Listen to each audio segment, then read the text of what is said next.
The mahogany table gleams under crystal chandeliers. Eleanor Blackwood, 70 years old, deaf billionaire founder, signs frantically to her son Richard, the CEO. He misinterprets everything, announcing her approval of a $2 million deal she actually opposes. 12 board members prepare to vote.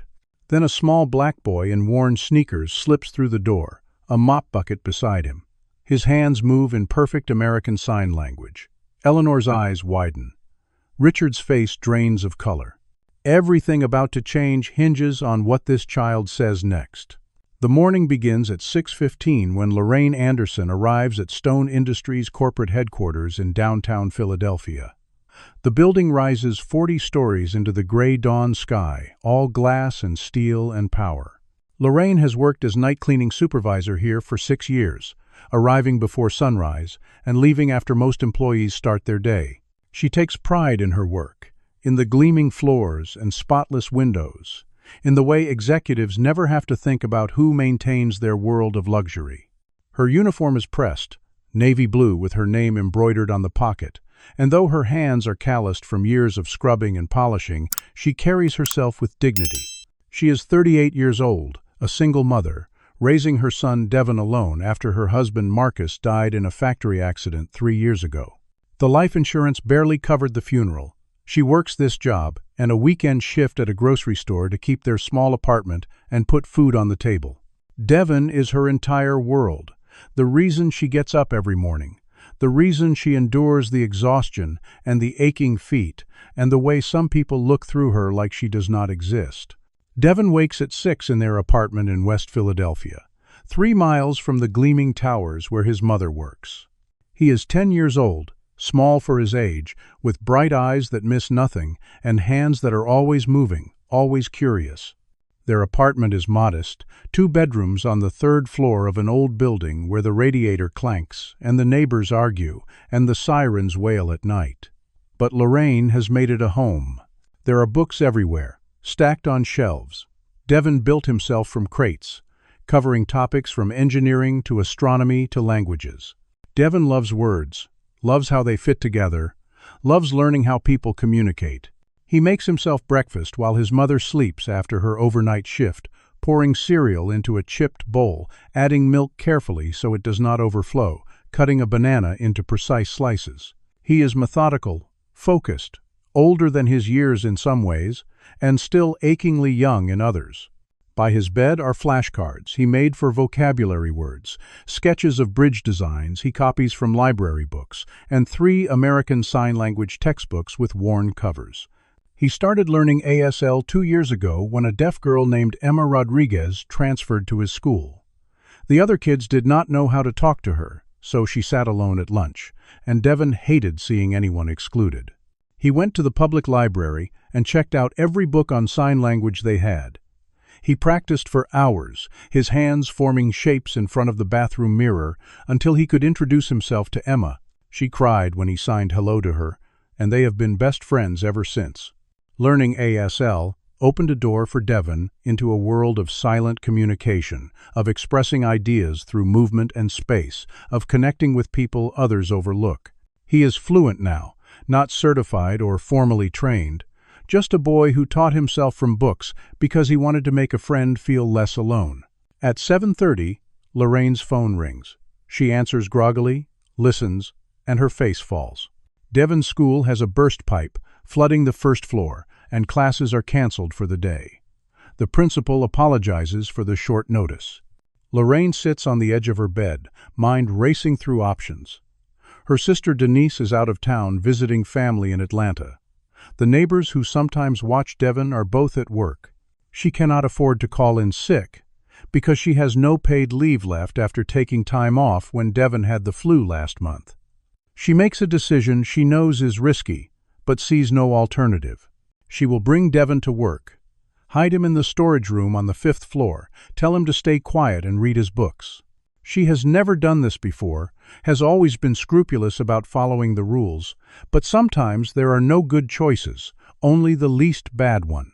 They arrive at Stone Industries at 8 through the service entrance, a plain metal door that opens into a concrete hallway far from the marble and mahogany the executives see. The security guard on duty is Frank, a middle-aged white man with a beer belly and tired eyes. He has always been decent to Lorraine, remembering her name, asking about her son. But when he sees Devon today, his expression shifts to suspicion. "This is not a daycare, Lorraine," he says, crossing his arms. She apologizes, words tumbling out in a rush. The school closed unexpectedly. She has no one to watch him. She cannot afford to lose a day's pay. Devon will be invisible, please. Frank looks at the boy, small and quiet with his backpack clutched in front of him like a shield. Frank has grandkids. He thinks about systems that leave single mothers with impossible choices. He waves them through with a warning. "If anyone sees him, I did not let you in, understand?" Lorraine nods gratefully, hustles Devon toward the elevators. The building is waking up around them. Early arriving executives getting coffee in the lobby cafe, maintenance crews finishing overnight work. Devon stares at everything, at the crystal chandeliers and polished granite and people in suits that cost more than his mother makes in a month. Lorraine takes Devon to a storage room on the 5th floor, far from the executive offices on the 20th. The room is small and industrial, lined with shelves holding cleaning supplies, mop buckets, vacuum cleaners, boxes of trash bags. It smells like chemicals and floor wax. There is one narrow window overlooking an alley. Lorraine sets Devon up in the corner with his backpack. "Stay here, baby," she says firmly. "Read your books. Do not leave this room for any reason. I will bring you lunch at noon. Promise me." Devon promises. He understands his mother is scared, that her job depends on his invisibility. She kisses his forehead and leaves, locking the door behind her with a key only supervisors have. Devon settles against the wall, pulls out a book about the Golden Gate Bridge, tries to focus on the text. But he is restless. He is 10. The world outside that door is vast and interesting, and staying still has never been his strength. At 8:30, Richard Blackwood arrives at Stone Industries in his black Mercedes, pulling into his reserved spot in the underground garage. He is 42 years old, tall and handsome in the way of men who have never wanted for anything, with carefully styled hair going gray at the temples and a suit that costs $3,000. He greets executives in the lobby with a practiced smile, all warmth and confidence, shaking hands and making jokes about the Eagles game. But when he passes the janitorial staff restocking supplies, he does not acknowledge them. When a young black intern named Marcus holds the elevator door for him, Richard steps in without looking up from his phone, lets the door nearly close on Marcus's arm. Richard sees people in categories: those who matter, those who serve, and those who are invisible. He built this worldview over decades, inheriting his mother's company and his father's sense of entitlement. Today is important. Today the board votes on the Philadelphia Riverside Development Deal, a luxury condominium project along the Delaware River waterfront. On paper, it is a sound investment.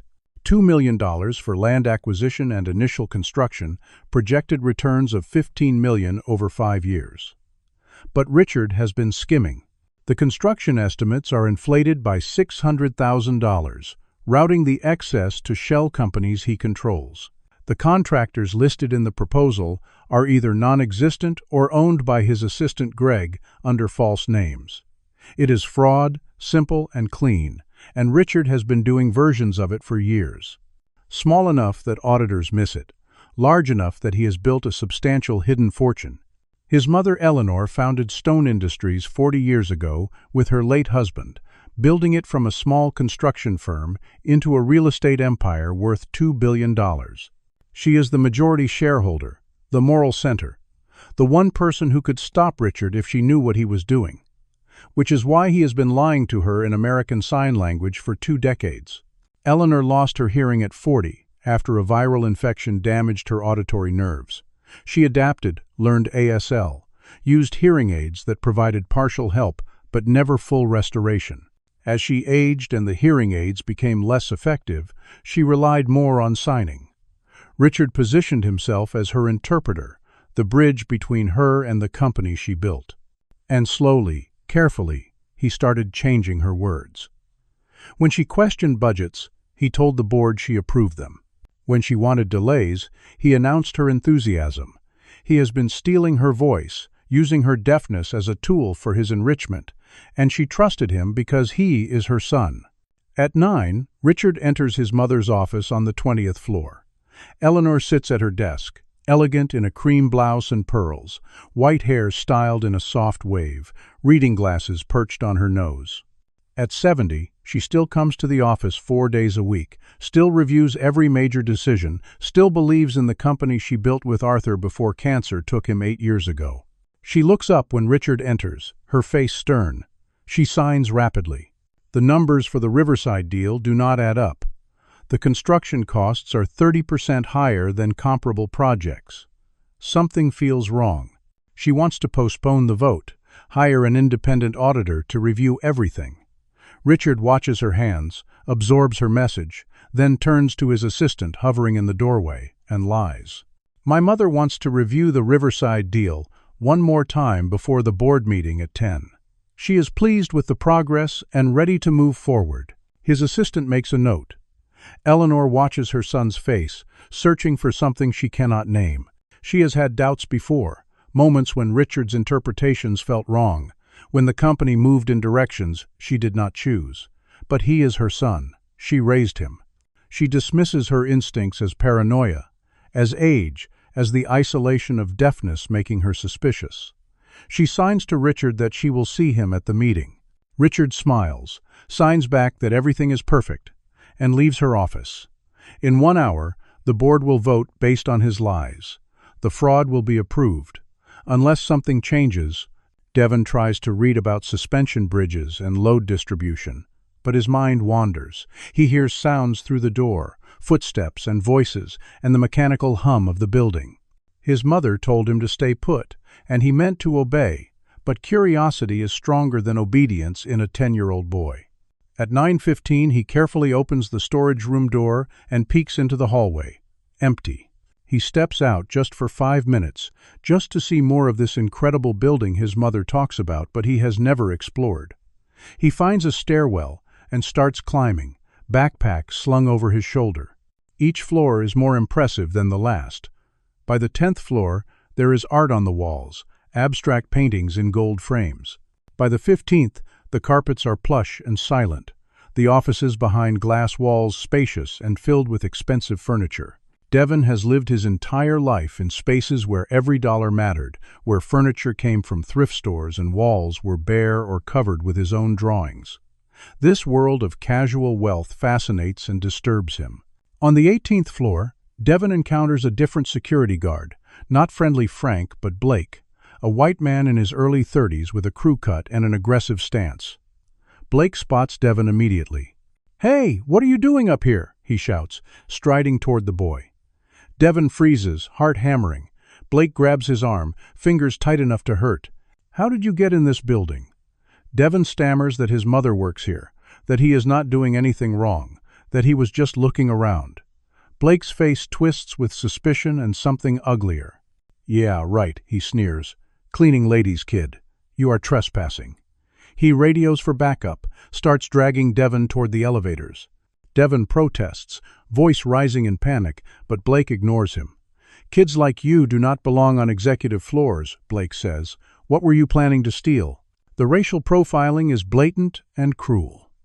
Devon is 10 years old, carrying a backpack full of library books, wearing clothes his mother carefully washed and pressed. But Blake sees only a black boy in a space reserved for powerful white people, and his assumptions are immediate and ugly. Other employees walk past, mostly white, glancing at the scene and quickly looking away. No one intervenes. No one questions Blake. No one asks Devon his side of the story. It is a lesson Devon will remember for the rest of his life about who gets believed and who gets assumed guilty. At 9:30, Lorraine goes to check on Devon during her morning break. She finds the storage room empty and her world tilts. Panic floods through her, cold and sharp. She searches frantically, asking other cleaning staff if they have seen a young boy, receiving headshakes and concerned looks. She knows if management finds out she brought Devon to work and lost track of him, she will be fired immediately. She knows if something happened to him, if he got hurt or lost or scared, she would never forgive herself. She races through hallways, calling his name in a harsh whisper, not daring to shout, terrified of drawing attention. Finally, she hears a commotion near the executive elevators on the 15th floor, raised voices and static from a radio. She runs toward the sound and finds Blake holding Devon's arm, another security guard named Carlos arriving as backup. Blake is saying they are calling the police for trespassing, that unauthorized minors in the building represent a security breach, that protocols must be followed. Lorraine's heart breaks seeing her son's face, the fear and humiliation in his eyes. She rushes forward, begging them not to call the police, words tumbling out desperately. He is her son. He just wandered off. He is a good kid. Please show mercy. Please do not do this. Blake looks at her with cold disdain. He was on executive floors without authorization, ma'am. That is a security breach. We have protocols. Lorraine pleads, voice breaking, on the verge of tears. She apologizes over and over, promises it will never happen again, asks them to please understand. Several white executives gather to watch the scene, whispering to each other, none offering help.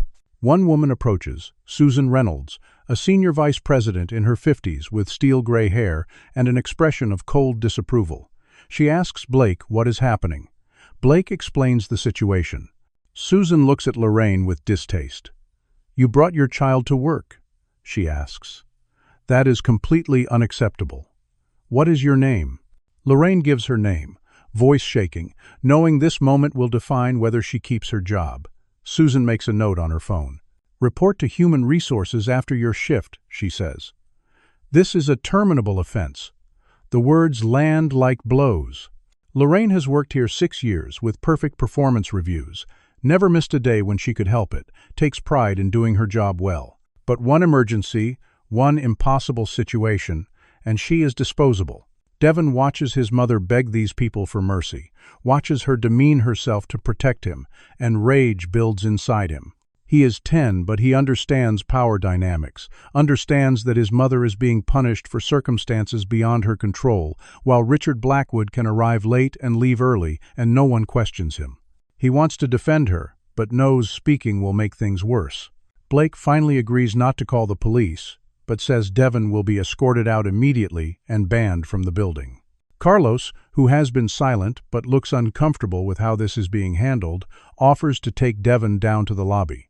Lorraine hugs her son quickly, whispers for him to wait outside, apologizes in a voice thick with tears. She has to return to work or lose her job today, and Devon understands. He lets Carlos lead him away. As they walk toward the elevators on the 20th floor, Devon glimpses through glass walls into a massive boardroom. The space is stunning, dominated by an enormous mahogany table surrounded by leather chairs. 12 people are gathering, men and women in expensive suits, organizing papers and pouring coffee.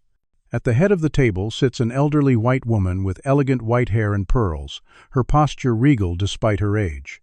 She is signing to a tall man beside her, her hands moving rapidly, her face stern and frustrated. The man watches her signs, then turns to the group and speaks. Devon cannot hear through the glass, but he can read the woman's signs perfectly. She is saying, "I said no. The numbers are wrong. Why are you lying?" But the man is telling the board something completely different. Devon sees the discrepancy immediately, sees the man's face, calm and false, sees the woman's growing agitation. Without thinking, Devon signs through the glass. "He is lying to you." The woman sees him, her eyes widening. Their gazes lock across the space. She signs, "You understand me?" Devon nods. Carlos, noticing Devon has stopped, tugs his arm. "Come on, kid, we need to go." But it is too late. Eleanor has seen Devon. She has seen someone who understands her words when her son does not translate them truthfully. She stands, pointing toward the glass, signing urgently to Richard. "Bring that boy here. I need to speak with him." Richard's face drains of color. He sees Devon, a small black boy with a backpack, signing through the window, and realizes his decades of deception might collapse because a child wandered past at the wrong moment. Richard calls the meeting to order at 9:50. 12 board members are present, settling into their chairs, opening laptops, sipping coffee. There are 11 white executives, a mix of men and women ranging in age from 45 to 68, and one Asian American woman named Linda Chen who serves as Chief Financial Officer. Linda is 52, sharp-eyed, known for her attention to detail and unwillingness to approve budgets without thorough review. She has questioned the Riverside development numbers before, but Richard deflected her concerns. Eleanor sits at Richard's right hand, her position reflecting her status as founder and majority shareholder. She is composed but watchful, her hands resting on the table, ready to sign. Richard begins his presentation, displaying a PowerPoint on the large screen at the room's far end. The Riverside development deal is presented as a transformative opportunity. Luxury condominiums on prime waterfront land along the Delaware River, 48 units ranging from $1.5 million to $4 million each. Amenities including a rooftop pool and private boat slips, projected profits of $15 million over 5 years. The initial investment required is $2 million for land acquisition and construction commencement. Richard walks through charts and graphs, his voice confident, his presentation polished. The board members nod along, impressed by the projections. This is exactly the kind of high-end development Stone Industries has built its reputation on. Eleanor watches the screen carefully, her brow furrowed, signing occasional questions. Eleanor signs to Richard, "Show me the contractor breakdown again." Richard pauses mid-sentence, glances at his mother, then tells the board, "My mother wants to commend the team on the thorough research." He does not show the contractor breakdown. Eleanor frowns, signs more insistently. The construction costs seem inflated. Who verified these numbers? Richard smiles at her, warm and patronizing, then tells the board, "She is asking about the timeline. We are on schedule to break ground in April." Eleanor's face darkens. She knows he is not translating her words correctly. She has suspected this for months, maybe years, but has dismissed her doubts as paranoia. In front of the entire board, without her laptop to type messages, dependent on Richard's voice, she cannot prove he is lying. The isolation of deafness has never felt more complete. Linda Chen raises her hand. "I have some concerns about the numbers as well," she says. "The cost per square foot is significantly higher than comparable projects in the Philadelphia area. Can you explain the discrepancy?" Richard responds smoothly, practiced. "We are building luxury units, Linda. Premium materials, premium location, premium pricing. Everything is higher end." Linda persists, her voice polite but firm. "I would like to see the detailed vendor contracts before we vote."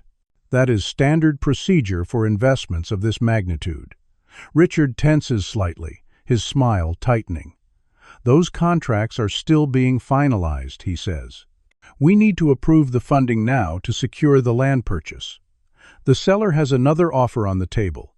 It is now or never." He is pushing hard, urgency in his tone, trying to force a vote before anyone can examine the details too closely. Eleanor signs. "Why the rush? We should wait until all contracts are finalized. This is too important to hurry." Richard ignores her signs completely, addresses the board directly. "I recommend we vote today. This opportunity will not wait for us." Several board members murmur agreement, swayed by Richard's authority and the fear of missing a profitable deal. Others look uncertain, glancing between Linda's skepticism and Richard's confidence. The tension in the room is palpable. Just as Richard is about to call for a vote at 10:05, the boardroom door opens. Blake, the security guard, enters, looking uncomfortable and out of place among the executives. "Sir," he says, addressing Richard, "I apologize for interrupting. There is a situation. A child was found on executive floors earlier, unauthorized. We have removed him, but he was trying to." He glances at Eleanor. "He was trying to communicate with Mrs. Blackwood using sign language before we escorted him out." The board members look confused, exchanging glances. Richard's jaw tightens. "Thank you, Blake," he says tersely. "The matter is handled. Please leave." Blake hesitates. "The child seemed very insistent, sir. He said something about—" Richard cuts him off sharply. "I said leave. Now." Blake exits quickly. The room falls silent. Eleanor signs rapidly to Richard. her movements sharp and demanding. "What child? Bring him back. I want to speak with him." Richard interprets for the board, his voice calm. "My mother asks that we continue with the vote, but Eleanor knows that is not what she said." She stands, signing more forcefully, making gestures to the other board members that are unmistakable. She points to the door. Gestures come here, points to her eyes and ears, indicating communication. Some board members understand she wants someone brought in. Richard tries to calm her, moving toward her, placing a hand on her shoulder. "Mother, please sit," he says. "We are in the middle of important business." Eleanor shrugs off his hand, walks to the boardroom phone on a side table, starts pressing buttons randomly, trying to reach someone, anyone. Richard follows her, gently takes the phone from her hands. "Mother, you are confused," he says, his voice patronizing. "Let us sit down." There is an edge to his tone now, frustration bleeding through the false kindness. Susan Reynolds, the senior VP who earlier confronted Lorraine, speaks up. "Christopher, if your mother wants to speak with this child, perhaps we should accommodate her. Is there any harm in allowing it?"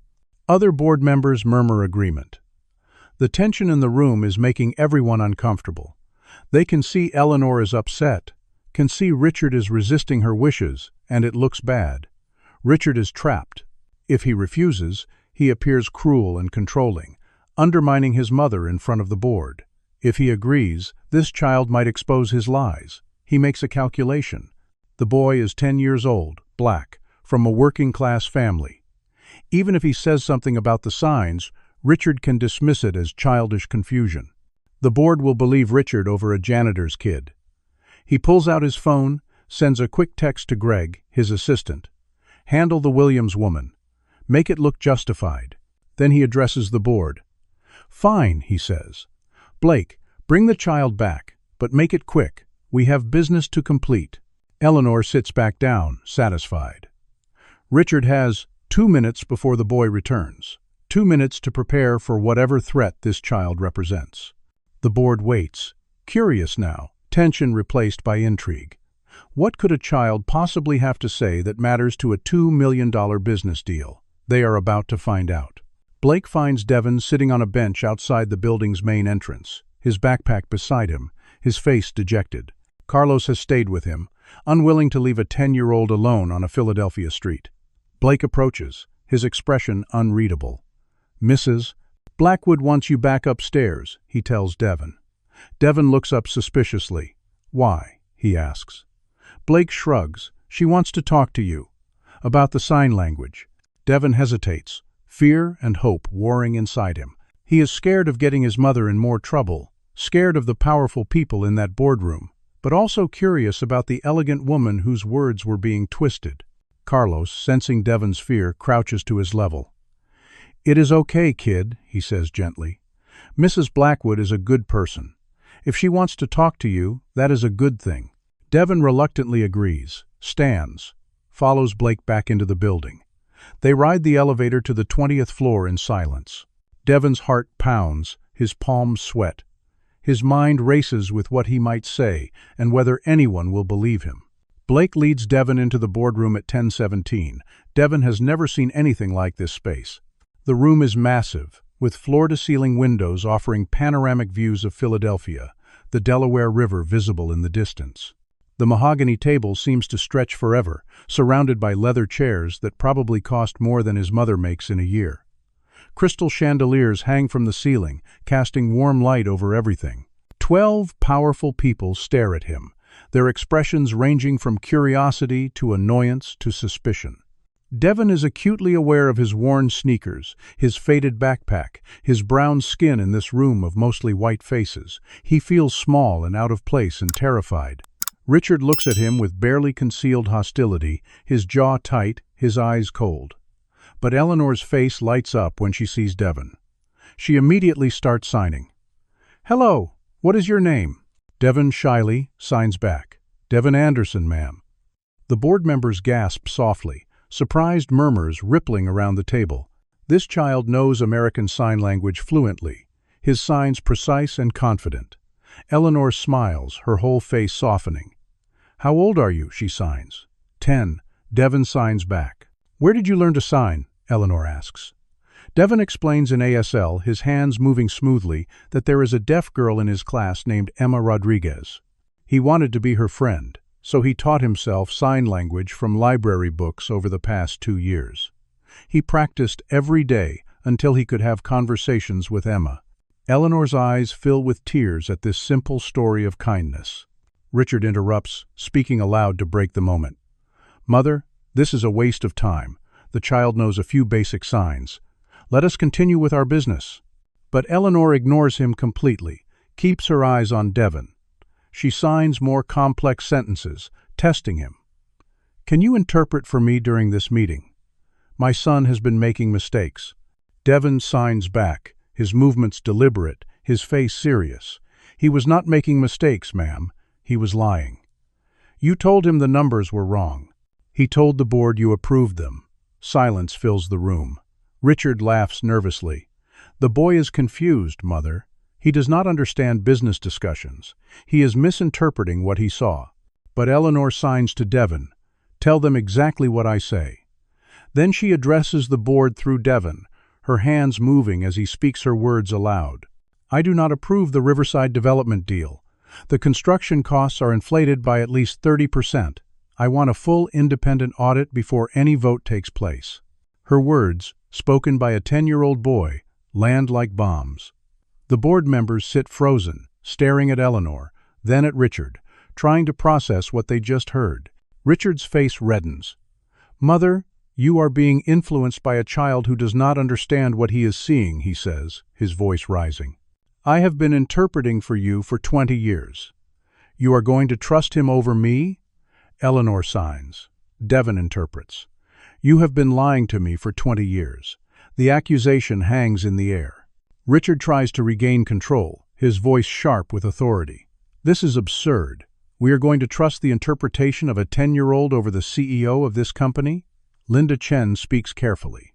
"Eleanor, do you trust this boy's interpretation more than Richard's?" Eleanor signs firmly, her face set. Devon interprets. "Yes, he has no reason to lie. Richard does." Richard slams his hand on the table, the sound cracking through the room. "I am your son. How dare you accuse me of lying in front of the board based on some janitor's kid who wandered in here?" The phrase is calculated, designed to diminish Devon by linking him to his mother's occupation, to their class, to their race, janitor's kid. As if that determines his credibility, his intelligence, his worth. Devon flinches but forces himself to stand straighter. Richard continues, pressing his advantage. "This child is trespassing. His mother violated company policy by bringing him here. For all we know, they are working together, trying to sabotage this deal for some agenda. He is implying conspiracy, criminality, using his authority and Devon's vulnerability to paint a narrative where a 10-year-old and a cleaning woman are somehow scheming against a multi-million-dollar corporation." Several board members look uncomfortable, shifting in their seats, unwilling to meet Devon's eyes. Others seem swayed by Richard's argument, nodding slightly, doubt creeping into their expressions. Class and race are weapons Richard wields with practiced ease, and Devon feels their impact. But Eleanor stands, her movement decisive, and signs deliberately, each gesture clear and unmistakable. Devon interprets, his voice growing stronger with each word. "Richard, you are removed as interpreter immediately. Devon will interpret for me for the rest of this meeting. If anyone objects, I will postpone this vote indefinitely and hire an outside interpreter. She is the founder, the majority shareholder, and her word carries ultimate authority in this room." Richard knows he has lost this immediate battle, but not the war. He sits down, seething, his mind already calculating his next move. Eleanor signs to Devon. "Sit here beside me." She indicates the chair at her right hand, the position of trust and power previously occupied by Richard. Devon sits, terrified but determined, feeling the weight of 12 adults' attention on him. Eleanor signs. Devon interprets. "Before we continue, I want to see the contractor breakdown Richard refused to show me. Linda, pull up those files." Linda hesitates, glancing at Richard. "I do not have access to those," she says. Richard keeps them on his private server. Eleanor signs, Devon interprets. Richard, provide them now. Richard responds, his voice tight. They are confidential until the deal is approved. Standard procedure. Eleanor signs, her movements sharp and angry. Devon interprets, I am the founder of this company. Nothing is confidential from me. Provide the files, or I am calling for a vote to remove you as CEO right now. The board members exchange shocked looks. This has escalated from a business disagreement into a full confrontation between mother and son, founder and CEO. Richard realizes he is cornered. If he refuses, he loses everything immediately, voted out by a board that will side with Eleanor. If he provides the files, the fraud might be discovered, but there is a chance he can explain it away or delay long enough to destroy evidence. He makes his choice. Fine, he says coldly. Give me 5 minutes. I will have my assistant send them to Linda. He stands and walks out of the boardroom, ostensibly to retrieve the files, his phone already in his hand. But Richard is not planning to send files. He is planning to eliminate the threat, and the threat is Devon's mother. In his private office down the hall, Richard closes the door and calls Greg Thomason, his assistant. Greg is 35, white, ambitious, loyal to Richard because Richard pays him well and promises advancement. Greg, Richard says, his voice low and urgent. The Williams woman, the cleaning lady. Fire her immediately. Escort her out of the building. Make sure she causes a scene so security has cause to ban her from the property permanently. Then call Department of Children and Family Services. Report her for bringing her child to an unsafe work environment and abandoning him unsupervised. Frame it as child endangerment. Greg hesitates on the other end of the line. Sir, that seems extreme. Is it necessary? Richard's voice turns cold. Do it now, or you are fired too. Your choice. Greg complies. Richard's strategy is vicious but calculated. Remove Devon's mother. Threaten Devon with losing custody. Force Devon to recant his interpretation or stop cooperating. It targets the most vulnerable people in this situation. Weaponizes the system against a single mother and her child. And Richard does not hesitate for a second. At 10:38, while Lorraine is cleaning the executive washroom on the 15th floor, Greg approaches with 2 security guards, Blake and another man named Martinez. Miss Williams, Greg says formally, his voice echoing in the tiled space. You are terminated effective immediately for violations of company policy, specifically bringing unauthorized persons into the building. Lorraine drops her cleaning supplies, a bottle of disinfectant clattering to the floor. Wait, please, she says desperately. I can explain. It was an emergency. My son's school closed unexpectedly. Greg cuts her off, his face impassive. Pack your personal items. You have 10 minutes. Security will escort you out. Lorraine begs, her voice breaking. Please, I need this job. I am a single mother. I have worked here 6 years with perfect reviews. Please, give me another chance. I will never bring him again, I promise. She is on the verge of tears, her dignity stripped away in this public humiliation. Greg is unmoved, following orders, protecting his own position. The decision is final, he says. Also, we have contacted Department of Children and Family Services regarding your child. Bringing him to work and leaving him unsupervised constitutes child endangerment under Pennsylvania law. They will be following up with you. Lorraine's world collapses in that moment. She thinks about Devon upstairs, does not even know he is in the boardroom with Eleanor. She thinks about losing custody, about social workers investigating her, about her baby being taken away and placed in foster care while they determine if she is a fit mother. She starts crying, shoulders shaking, hands trembling. Where is my son? She asks. I need to get my son. Blake responds, his voice not unkind, but firm. Your son is being handled separately. You need to leave the building now. Lorraine refuses to move, planting her feet. I am not leaving without Devon. This is exactly what Richard wanted. Lorraine causing a scene, giving them justification to escalate. Other employees gather to watch, drawn by the commotion, their faces a mix of sympathy and discomfort.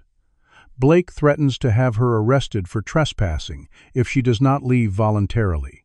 Carlos, who earlier escorted Devon and felt sympathy for the boy, approaches Lorraine quietly.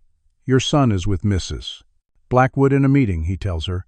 "He is safe, but you need to leave before this gets worse. Trust me, I will make sure he gets to you." Lorraine, trembling, recognizes the truth in his words. Fighting now will only make things worse. She nods, wipes her tears, gathers her few personal items from a locker, a jacket and a lunch bag, and a photo of Devon. She is escorted out through the service entrance at 10:50, the same door she entered through thousands of times, now walking it for the last time, humiliated and terrified. At 10:52, Richard returns to the boardroom, his expression calm, almost smiling. "The files are being compiled," he tells the board. "Should be ready in a few minutes." But then his phone buzzes. He reads a text from Greg. "Mother removed. DCFS contacted.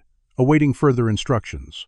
Richard pockets his phone and addresses Devon directly, his voice pleasant but his eyes cold. "By the way, Devon, I should inform you that your mother has been terminated for violating company policy. She has been escorted off the property." Devon's face goes white, all the blood draining from it. "What?" he whispers. Richard continues, his tone conversational, as if discussing the weather. "She brought you here without authorization. That is a fireable offense. Also, Department of Children and Family Services has been notified about her endangering your welfare by bringing you to an unsafe work environment. They may remove you from her custody pending an investigation." Devon stands up, shaking, his fists clenched. "You cannot do that," he shouts. "She did not do anything wrong." Richard's smile is thin and cruel. "She violated policy, Devon. There are consequences. Now, if you want to help your mother, I suggest you tell Mrs. Blackwood that you made a mistake earlier, that you misunderstood my interpretation." It is a naked threat, and the entire board hears it. He is blackmailing a child in front of 12 witnesses, but he is confident enough in his power to do it openly. Eleanor signs frantically, confused and alarmed. What did he say? What is happening? Devon, tears forming in his eyes, interprets for her, his voice cracking. "He fired my mom. He called child services. He wants me to lie." Several board members look appalled. Susan Reynolds, who earlier disciplined Lorraine, now seems deeply uncomfortable, realizing the cruelty of the situation. Linda Chen speaks, her voice sharp. "Richard, this is highly inappropriate. You are threatening a child." Richard responds smoothly, unruffled. "I am informing him of the consequences of his mother's actions." "That is not a threat, Linda. That is reality." Another board member, David Morrison, a white man in his late 50s who has known Eleanor for decades, speaks up. "This has gone too far. We should postpone this vote and sort out what is really happening here." Richard counters, his voice urgent. "We postpone. We lose the land deal. That costs the company millions. Every delay has a price." Eleanor signs, her movements fierce and protective. Devon interprets through his tears, his voice shaking but audible. "My son has shown his true character. He is trying to silence a child through intimidation and hurting a working mother to protect his fraud. This vote is postponed indefinitely. Richard, you are suspended as CEO pending investigation." Richard laughs, a bitter sound without humor. "You cannot suspend me based on allegations from a 10-year-old janitor's kid," he says. There is that phrase again, dripping with contempt, reducing Devon to a stereotype, to a category of person unworthy of belief. Eleanor signs, Devon interprets. "I own 52% of this company. Watch me." Richard stands, his face flushed, his carefully maintained composure cracking. "Then I will make this simple," he says, his voice rising. "If you suspend me, I will leak to the press that the founder of Stone Industries is mentally incompetent, that her deafness has made her unable to run the company, that she is being manipulated by a child and is making erratic decisions. I will have you declared legally incompetent and take control through conservatorship. I have medical professionals ready to testify. The threat is out in the open now, vicious and calculated." Richard will destroy his mother's reputation and autonomy to save himself, will use her disability as a weapon against her, will strip her of independence and control. The board sits in stunned silence, shocked by the ugliness of what they are witnessing.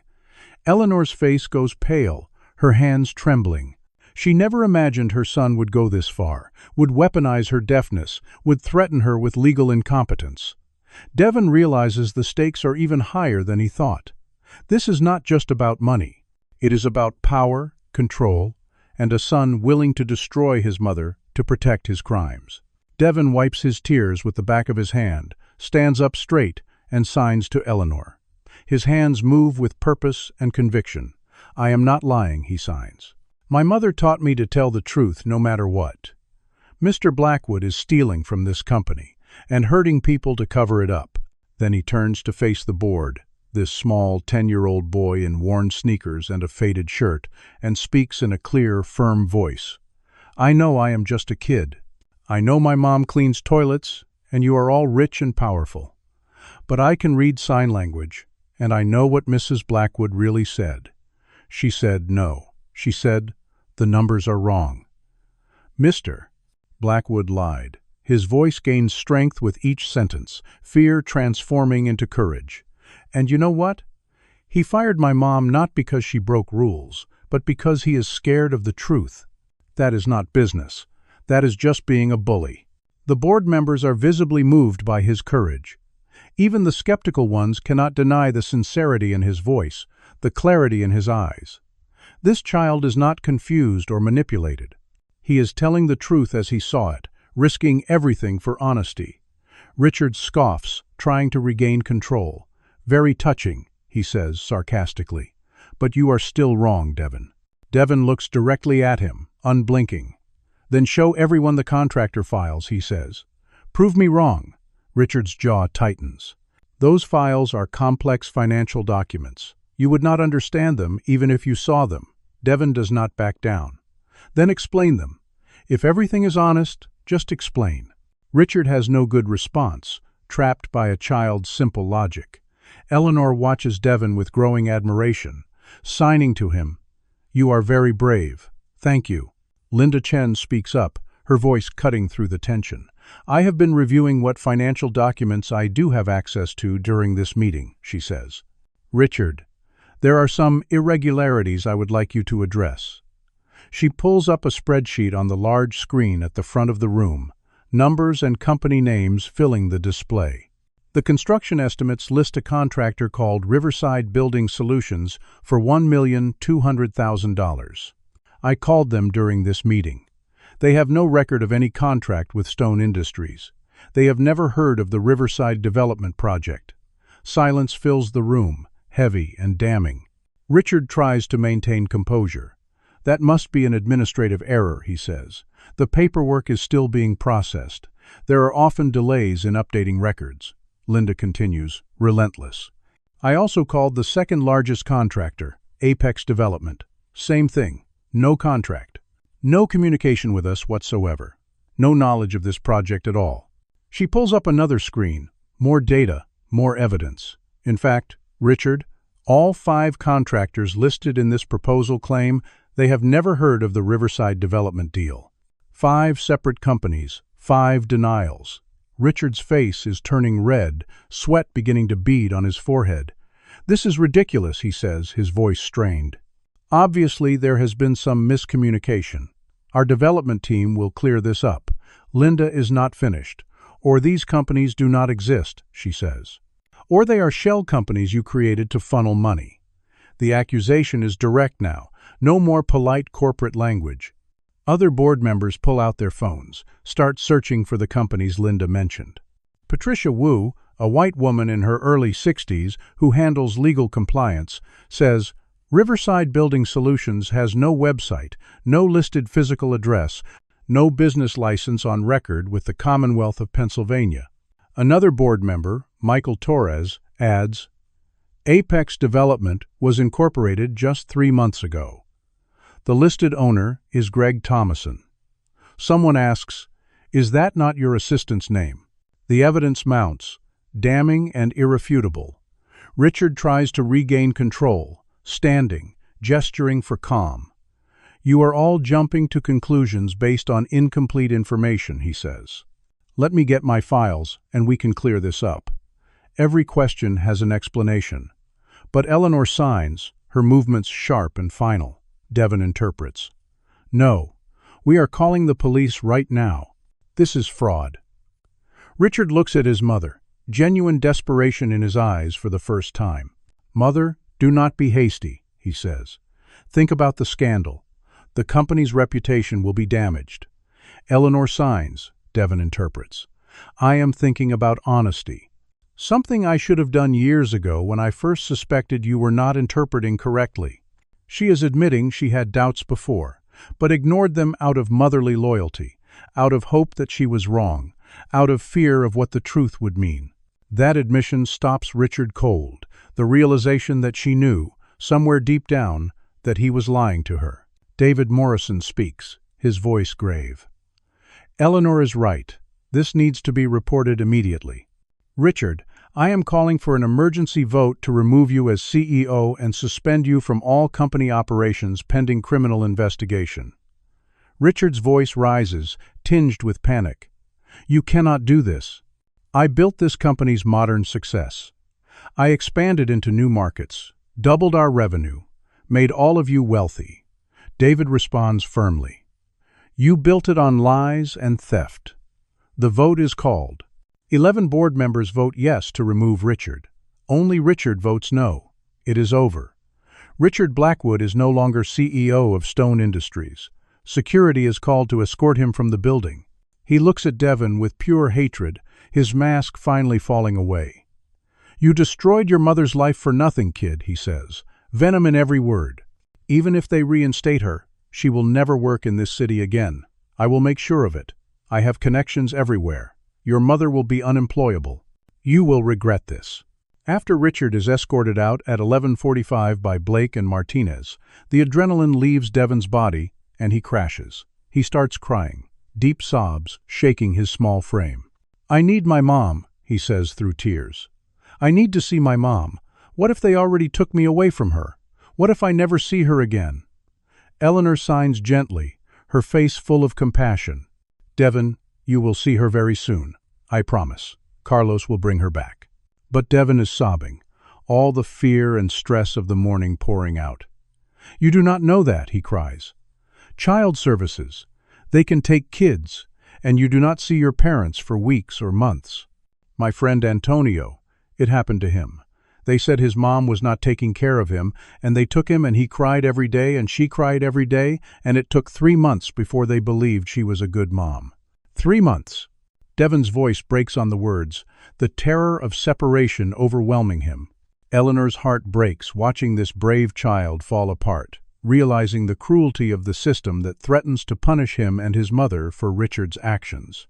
Linda Chen makes a phone call, speaks briefly to someone, her voice authoritative and firm. She hangs up and addresses the room. "Eleanor, I have contacted our corporate attorneys at Morrison and Wells. They are going to handle the DCFS situation immediately. We will provide documentation that Devon was never unsupervised, that Lorraine made responsible child care arrangements, that the allegations are retaliatory and baseless.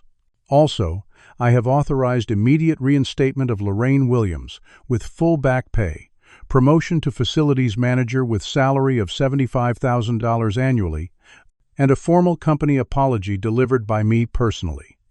She looks at Devon, her expression kind. "Your mother's job is safe, more than safe." Then she adds, "I am also authorizing a $50,000 reward for Devon Anderson for preventing major financial fraud and protecting company assets." $50,000 represents approximately 600% of what Lorraine earned in a year. For Devon's family, that money means security, means paying off debt, means Devon's college fund, means breathing room after years of constant financial stress. The board members applaud spontaneously. Eleanor signs, Devon interprets through his tears. "You saved my company. Thank you." But Devon just wants his mother, needs her arms around him, needs to know she is safe and they will not be separated. Carlos volunteers to locate Lorraine, understanding that reuniting mother and son is the most important thing right now. He finds her at 12:20, sitting on a bus stop bench, 2 blocks from Stone Industries, still wearing her cleaning uniform, her face wet with tears. She has been calling Devon's phone repeatedly, but his phone is in the storage room where he left it, and each unanswered call increases her panic. She imagines the worst. Imagines social workers already taking her son. Imagines never seeing him again. Carlos approaches gently, not wanting to startle her. "Miss Williams," he says softly, "I have good news." Lorraine looks up, her eyes red and swollen. Carlos explains everything that happened. Richard fired and removed. Lorraine reinstated with a promotion. Devon safe and waiting for her at the building. DCFS call being retracted through corporate attorneys. Lorraine does not believe it at first, cannot process that something good could happen after the nightmare of the morning.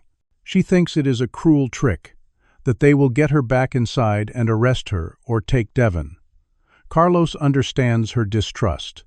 "Come with me," he says. "See for yourself. Your son needs you." That breaks through her fear. She stands, follows Carlos back to Stone Industries, her legs shaky, her heart pounding. They ride the elevator to the 20th floor, a journey Lorraine has never made in 6 years of employment because cleaning staff use the service elevators and never go to executive floors. The doors open to luxury she has only seen from a distance. Carlos leads her to the boardroom. When she enters and sees Devon, time stops. They run to each other, meeting in the middle of that expensive room, and Devon throws his arms around his mother's waist, burying his face in her uniform. Lorraine holds him tight, crying, whispering, "I am so sorry, baby. I am so sorry."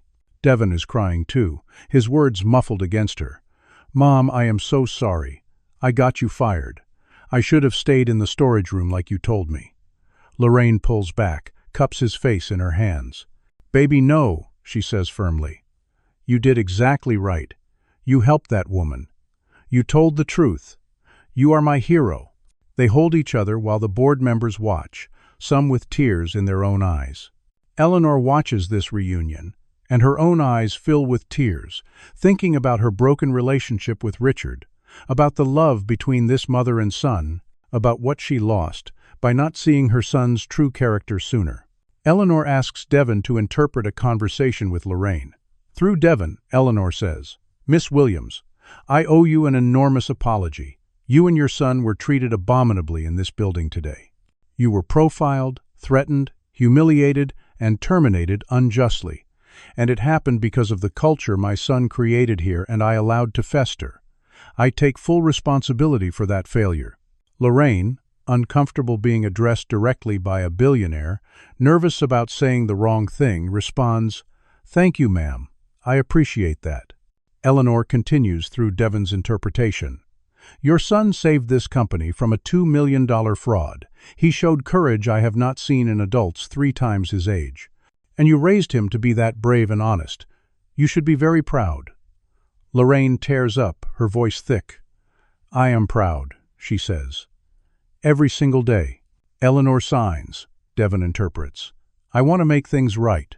I am told you have been reinstated with a promotion to facilities manager. That is not enough." Eleanor continues, "I would like to offer you a position as Director of Operations, overseeing all building operations across our 3 facilities in Philadelphia, Wilmington, and Camden. $100,000 per year, full benefits including health insurance and retirement contributions, and a college fund for Devon fully funded by the company. You would be managing teams, implementing policies, reporting directly to the board." Lorraine is speechless, her mouth opening and closing without sound. "Ma'am," she finally says, "I do not have a college degree. I am not qualified for that kind of position. I dropped out of community college when I got pregnant with Devon." Eleanor signs. Devon interprets. "You have 6 years of excellent work here with perfect performance reviews. You raised an extraordinary son on your own, while working 2 jobs and managing poverty. You have integrity and wisdom and dedication. That is more qualification than most people in expensive suits who have never struggled a day in their lives. Will you accept?" Lorraine, crying openly now, nods. "Yes," she says. "Yes, ma'am, thank you." They shake hands across the class divide, a cleaning woman and a billionaire, mutual respect passing between them. Eleanor signs. Devon interprets. "Good. Start Monday. Take the rest of the week paid to recover from today." Lorraine thanks her again, overwhelmed, unable to fully process that her life just changed completely in a few hours. By 2 in the afternoon, word has leaked to the press. News vans appear outside Stone Industries, reporters with cameras and microphones crowding the main entrance. The story is irresistible for media. Child genius exposes corporate fraud, CEO removed, deaf billionaire vindicated. Reporters are calling it the boardroom miracle, framing it as an inspirational story of an exceptional child. But the narrative quickly becomes problematic in ways that frustrate Eleanor and Linda. Some news outlets frame Devon as a gifted child prodigy who happened to know sign language, erasing the context of why he learned it and the racism he faced. Others focus on Richard's downfall, without addressing how a 10-year-old black boy and his mother were treated by systems designed to protect powerful people. The structural issues, the profiling, the class discrimination, the weaponization of child services against a working mother, all of that gets lost in the feel-good narrative of a smart kid saving the day. Eleanor, advised by Linda and David, decides to hold a press conference at 3. She will speak through Devon as interpreter, making a public statement that addresses not just the fraud, but the culture that enabled it. Lorraine initially resists, protective of her son. "I do not want Devon in front of cameras," she says. "He has been through enough today. He should not have to perform for the media." But Devon says quietly, "Mom, I want to do it. People need to know what really happened. Not just the good parts. All of it." Lorraine looks at her son, sees the determination in his face, and agrees reluctantly.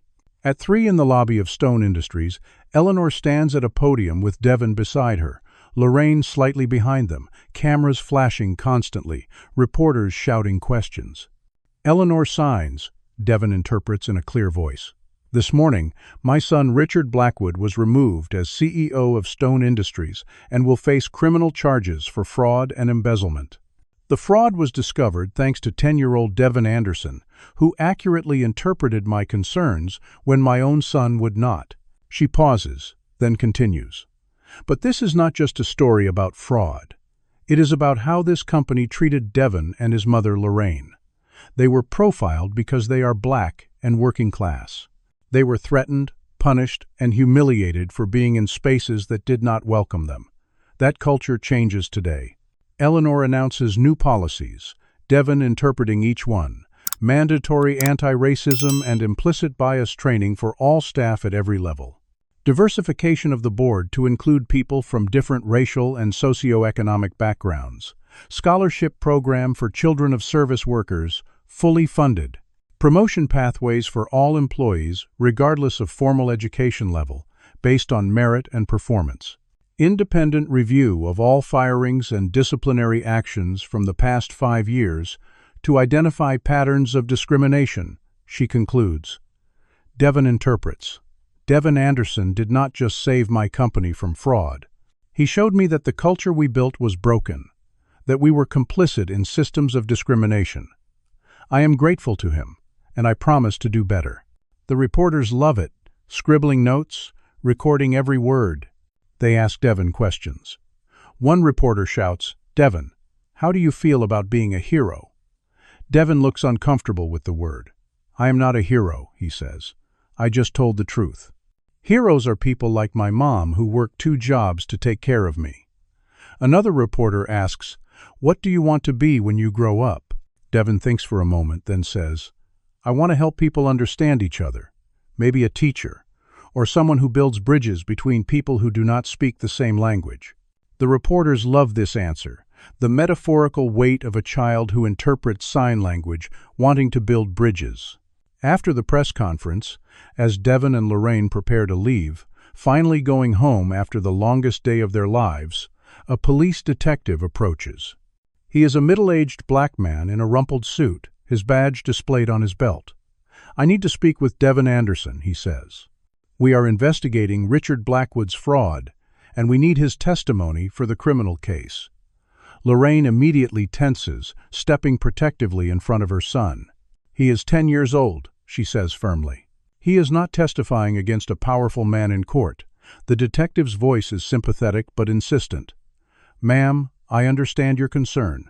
But without his testimony about the interpretation, without him confirming that Richard deliberately mistranslated his mother's words, we may not have enough evidence to prosecute successfully. Richard's lawyers will argue it was a miscommunication, a misunderstanding, that he was interpreting meaning rather than literal words. We need Devon to confirm under oath that it was deliberate deception." Eleanor intervenes, signing quickly. Devon interprets. He will testify, but with full legal protection, therapy support to help him process this trauma, and compensation for his time and courage. "I will provide the best lawyers in Philadelphia to prepare him and protect him." The detective nods. "That is acceptable," he says. "We will work with your attorneys to schedule the testimony." The fight is not over, Devon realizes. He will have to stand in a courtroom, face Richard Blackwood again, answer questions from hostile lawyers trying to discredit him, relive this day in front of a jury. But he nods, accepting the responsibility, knowing that justice requires his voice. Over the next 3 months, Devon's life transforms in ways he is still processing. He and Lorraine move from their cramped 2-bedroom apartment to a spacious 3-bedroom townhouse in a safer neighborhood with good schools, funded by Lorraine's new salary and the $50,000 reward.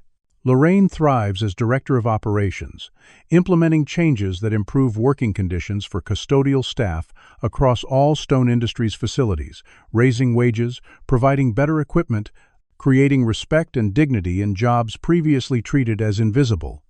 Devon transfers to a private academy, the tuition paid by the scholarship fund Eleanor established.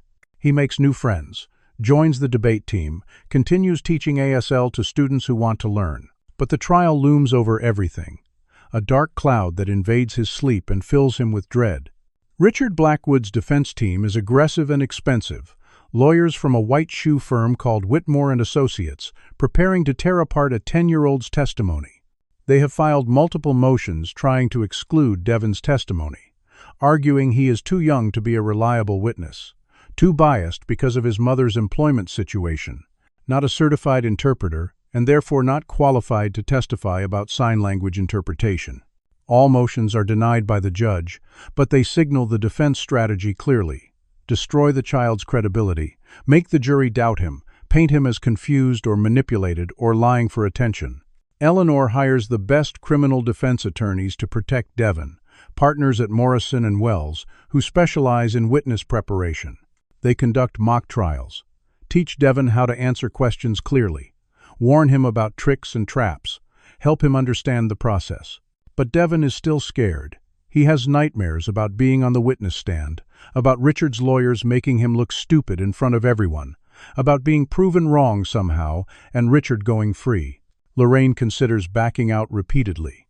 "Baby, you do not have to do this," she tells Devon one night over dinner. "We are okay now. We have a good home, good jobs, good life.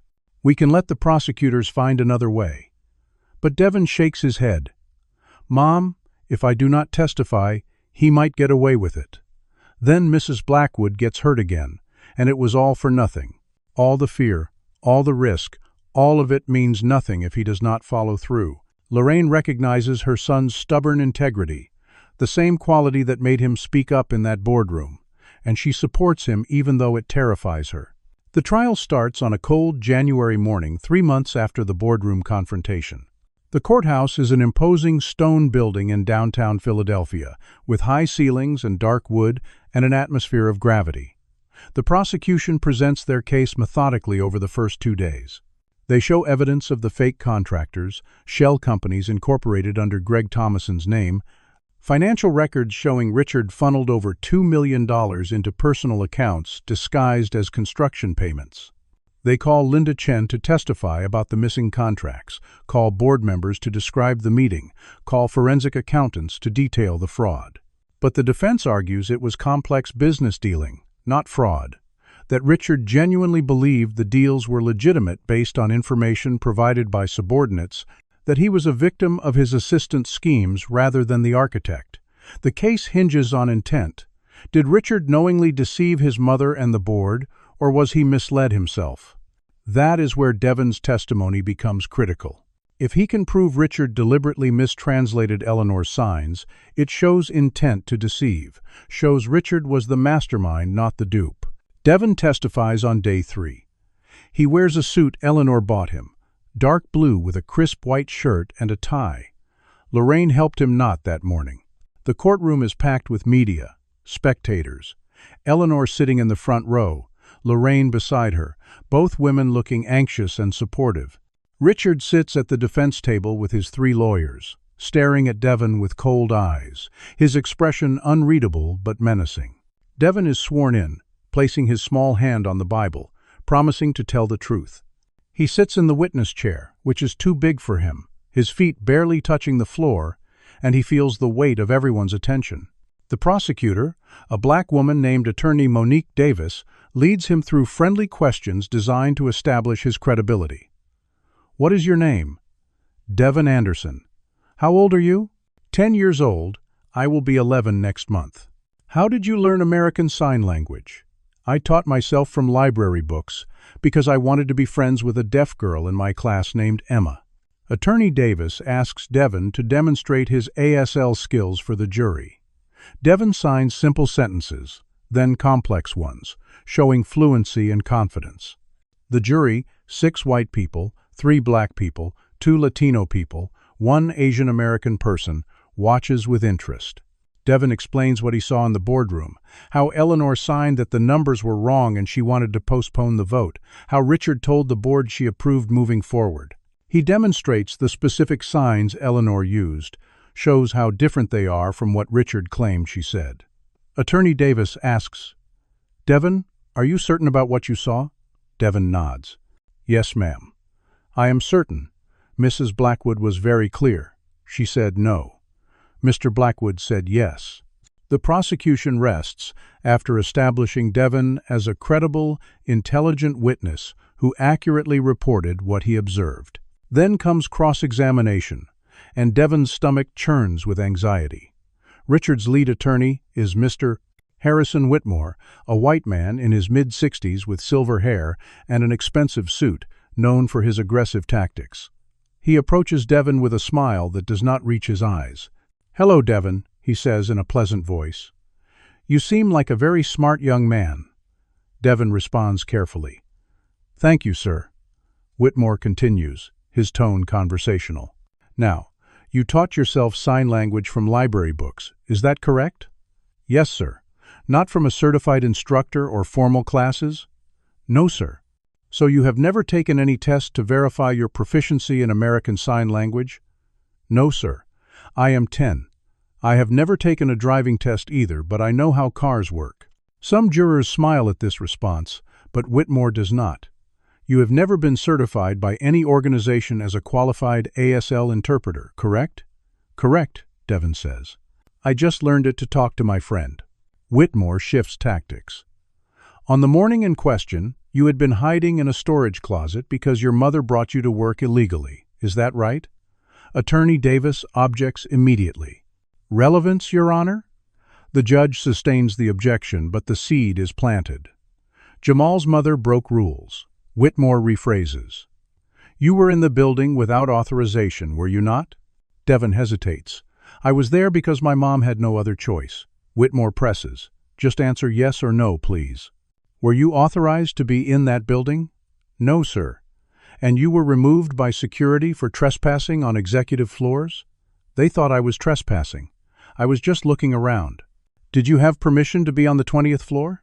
"No, sir." "So you admit you were somewhere you were not supposed to be?"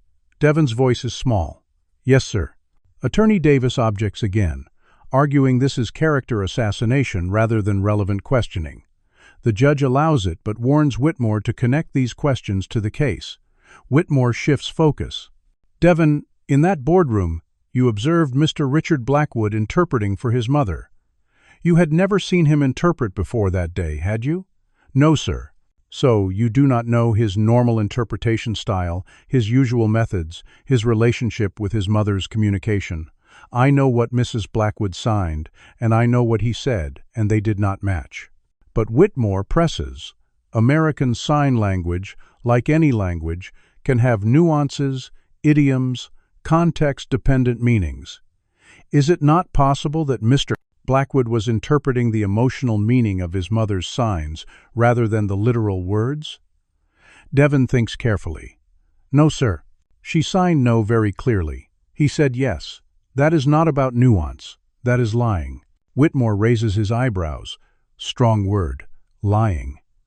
But you are not an expert witness, are you, Devon? You learned from books. Mr. Blackwood has been interpreting for his mother for decades.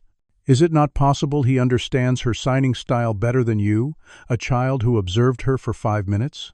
This is the crux of the cross-examination, pitting Devon's knowledge against Richard's experience, youth against age, a black child against white authority.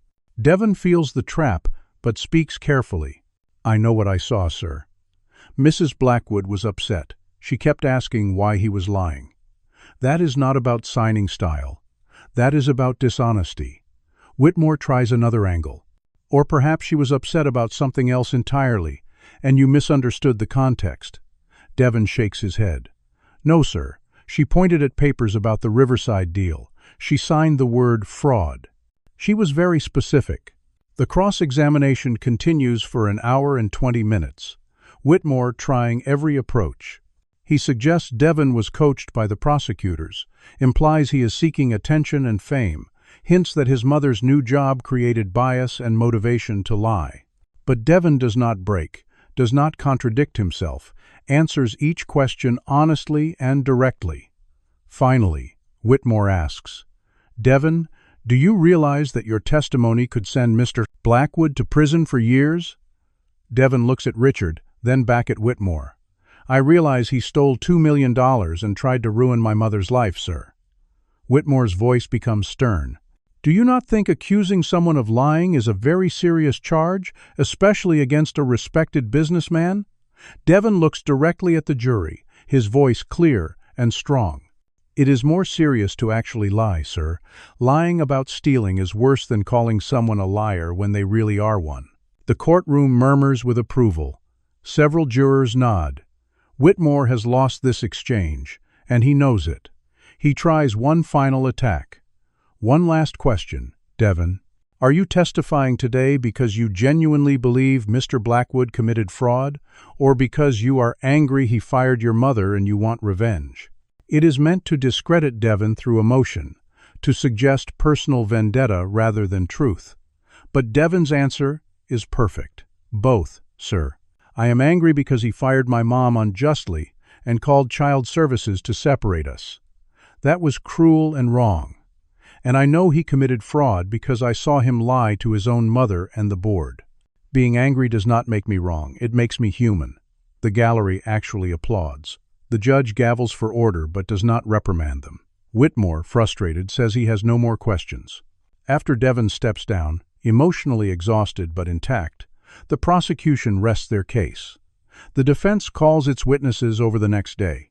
Surprisingly, they call another ASL interpreter, a white woman named Dr. Helen Morrison, 58 years old, with credentials including certification from the Registry of Interpreters for the Deaf and 30 years of professional experience. She testifies that she reviewed video footage from the boardroom, security camera footage that captured some of Eleanor's signing, though not all of it. Her testimony is devastating to the prosecution. Mrs.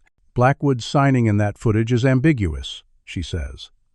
The signs could reasonably be interpreted multiple ways depending on context. Without seeing the full conversation, I cannot definitively say that Mr. Blackwood's interpretation was inaccurate.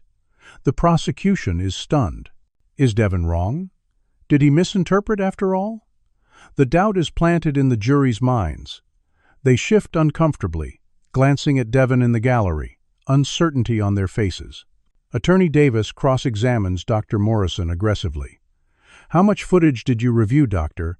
Approximately 15 seconds. Out of a 30-minute conversation? Yes. And you admit you did not see the full context? Correct. Is it not true that ASL interpretation requires understanding the full context, the full conversation, to interpret meaning accurately? Generally, yes. So you are basing your testimony on 15 seconds of partial footage? Doctor.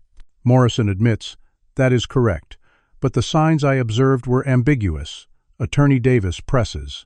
But you cannot say with certainty what Mrs. Blackwood meant without the full context, can you? Doctor. Morrison hesitates. No, I cannot say with certainty. But the damage is done. The jury has doubt now. The trial is no longer clear-cut. The verdict could go either way. The jury deliberates for 2 days. Devon and Lorraine wait in agonizing uncertainty, staying in a hotel near the courthouse because the commute would be too stressful. Eleanor joins them often, the three of them forming an unlikely bond through this ordeal. Devon alternates between confidence and fear, between certainty he told the truth and terror that he was somehow wrong, that Richard will go free, that everything will have been for nothing. Lorraine holds her son, prays silently, tries to project strength she does not feel. Eleanor signs stories to Devon through an interpreter Eleanor hired, trying to distract him, but the tension is palpable. On the afternoon of the second day, word comes. The jury has reached a verdict. They rush to the courthouse, take their seats in the packed courtroom. Richard sits at the defense table looking composed but pale, his lawyers flanking him. The jury files in, their faces serious and unreadable. The judge asks if they have reached a verdict. The foreman, a middle-aged black man in a suit, stands. We have, Your Honor. In the case of the Commonwealth of Pennsylvania versus Richard Blackwood, on the charge of wire fraud in the first degree, how do you find?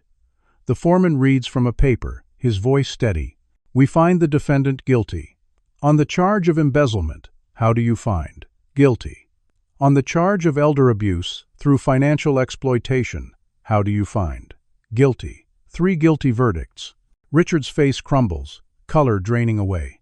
His lawyers immediately begin discussing appeal procedures, but it is over. He is convicted. Sentencing comes an hour later. The judge, an older black woman with gray hair and a stern expression, addresses Richard directly. Mr.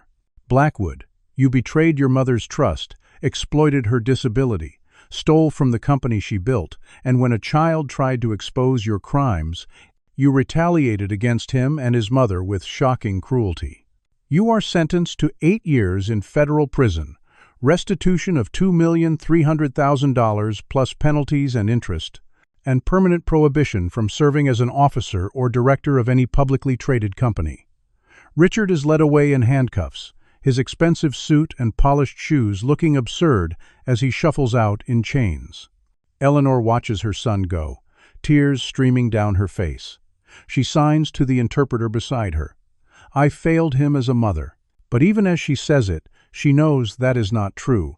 Richard made his choices. She gave him love, opportunity, trust. He chose greed and cruelty.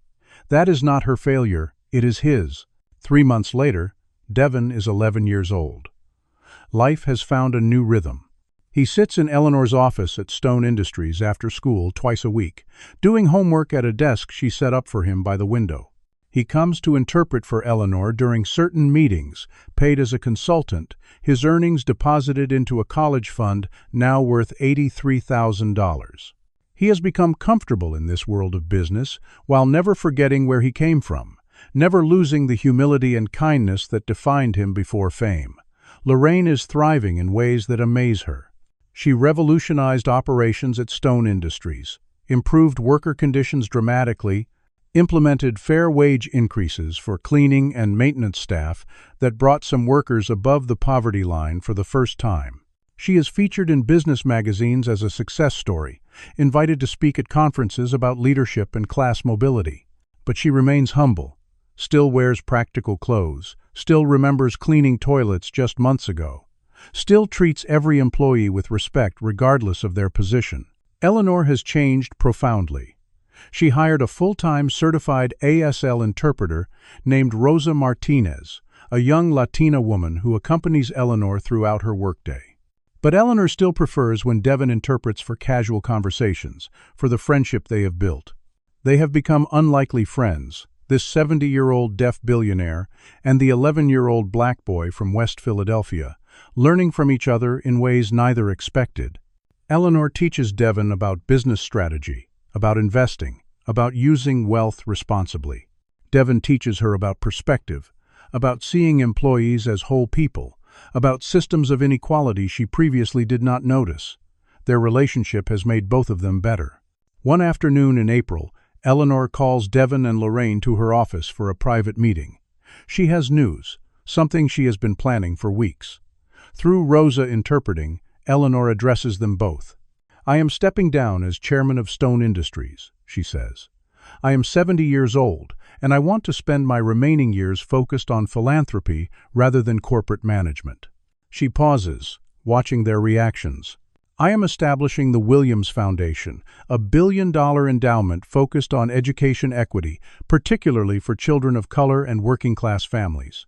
The foundation will provide scholarships, fund schools in underserved communities, support programs that help children develop their talents regardless of their economic circumstances.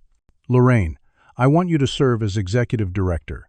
You would oversee the foundation, make funding decisions, build partnerships, change lives. Devon, when you are old enough, I want you on the board of directors." Lorraine is speechless, her hand over her mouth, tears forming. $1 billion to help children like Devon, children who have talent and determination but lack resources and opportunity. Eleanor continues. "I was isolated by my deafness for too long. I let my son interpret my world for me, filter my reality through his agenda, and he twisted it for his benefit. You and Devon showed me that I needed to trust new voices, especially voices the world dismisses because of race or class or age. This foundation is how I make sure other dismissed voices get heard and supported." But then Eleanor signs something else, something unexpected, Rosa interprets. "There is one more thing you should know. Something I discovered after Richard's trial. When my husband Arthur died 12 years ago, Richard convinced me to sign various documents. He told me they were standard estate papers, probate filings, necessary legal formalities. I trusted him and signed without having anyone else review them." She pauses, her face pained. "I recently had lawyers examine those documents. What Richard told me they were, and what they actually were, are very different. I signed over significant company control to him, more than I ever intended or understood. He also had me grant him broad financial power of attorney that he used to authorize transactions without my knowledge. For 12 years, Richard has been slowly pushing me out of my own company, using my deafness as a tool to manipulate me." Eleanor looks at Devon. "If you had not walked into that boardroom that morning, in 6 more months, Richard would have had enough board support and legal authority to remove me entirely from Stone Industries. He was building toward having me declared legally incompetent due to my deafness, placing me in a conservatorship, and taking full control of everything Arthur and I built over 40 years. Your testimony did not just stop a $2 million fraud. It saved me from losing everything, my company, my autonomy, my freedom." Devon realizes the stakes were even bigger than anyone knew. Richard's fraud was not a one-time crime, but the final piece of a years-long conspiracy to steal his mother's entire life's work. The story ends with Devon, now 11, teaching an ASL class at his private academy. The school started offering American Sign Language as an elective because of Devon's advocacy, and 23 students enrolled, a diverse group of kids from different backgrounds united by curiosity about communication. Devon is patient and encouraging, demonstrating gestures, correcting mistakes gently, sharing stories about deaf culture and the beauty of visual language. Emma Rodriguez, the deaf girl he originally befriended, and the reason he learned ASL, is his teaching assistant. They work together seamlessly, hands flying, laughter filling the room. In the back of the classroom, Lorraine watches her son teach, tears of pride in her eyes. Eleanor sits beside her, both women signing to each other, now because Lorraine has been learning ASL over the past months, wanting to communicate directly with Eleanor without always needing an interpreter. They have become close friends despite the 40 years and vastly different life experiences between them, bound by mutual respect and shared trauma and the boy they both love. Devon signs to his class, his movements graceful and confident, and speaks the words aloud simultaneously. Communication is power. When we understand each other, when we take time to learn how others express themselves, we can change everything. We can expose lies, build friendships, create justice. Never assume you know what someone means without really listening. The students sign back in unison, a gesture Devon taught them weeks ago. We understand. The classroom erupts in applause as class ends. Devon starts gathering papers, but one student, a white girl named Sarah, approaches with a question. "Devon," she asks, "were you scared when you had to testify in that trial?" Devon considers the question honestly. "Yes," he says, "I was very scared, but being scared did not mean I should not do it." Sometimes the right thing is scary. Sarah nods, processing this wisdom from her 11-year-old classmate who faced down a powerful man and won. As students file out, Eleanor approaches Devon, signs to him privately. "How are you really doing?"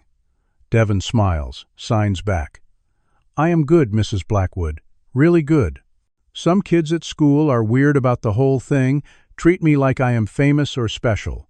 But my real friends are still my real friends, and that is what matters."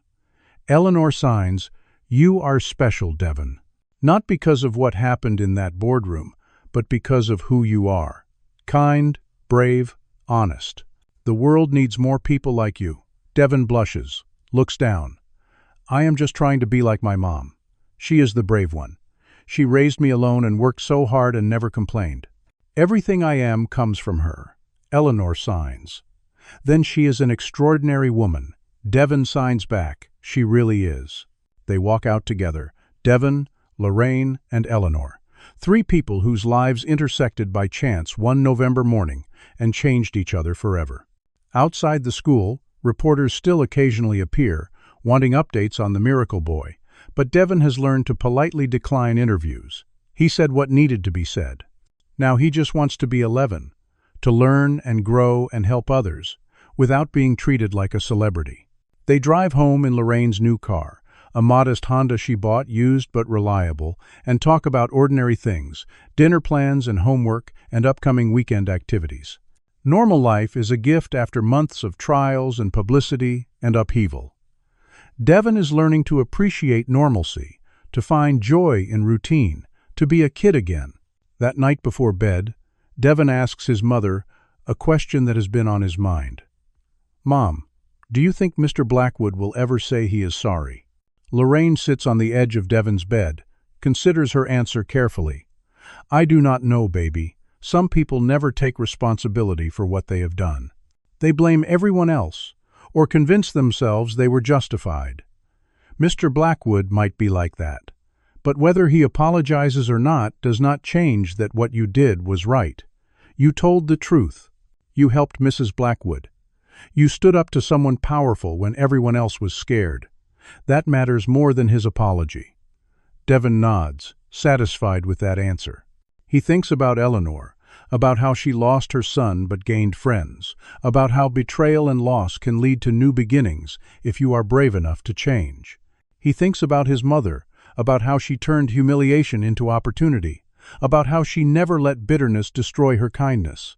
He thinks about himself, about the scared 10-year-old boy hiding in a storage closet who found courage he did not know he had.